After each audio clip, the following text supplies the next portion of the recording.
بسم اللہ الرحمن الرحیم۔ حالت بیماری میں پڑھی جانے والی مسنون دعائیں۔ جو شخص لا الہ الا اللہ واللہ اکبر کہتا ہے تو اللہ تعالیٰ اس کی تصدیق اور فرماتا ہے کہ میرے سوا کوئی معبود نہیں اور میں سب سے بڑا ہوں۔ اور جو شخص لا الہ الا اللہ وحدہ کہتا ہے تو اللہ تعالیٰ فرماتا ہے میرے علاوہ کوئی معبود نہیں، میں اکیلا ہوں۔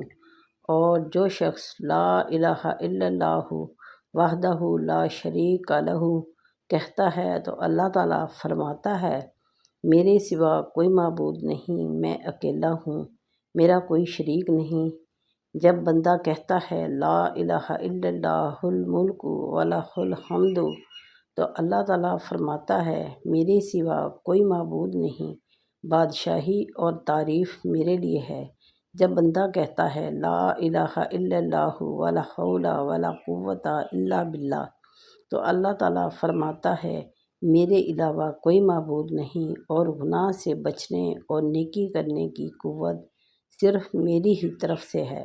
نبی صلی اللہ علیہ وآلہ وسلم فرمایا کرتے تھے کہ جو شخص بیماری میں یہ کلمات پڑھے اور پھر مر جائے تو اسے آگ نہیں جلائے گی۔ پیارے بہن بھائیوں، ویڈیو کیسی لگی؟ اگر اچھی لگی ہو تو ویڈیو کو لائک کر دیجئے، چینل کو سبسکرائب کر دیجئے اور دوستوں کے ساتھ شیئر بھی کر دیجئے۔ شکریہ۔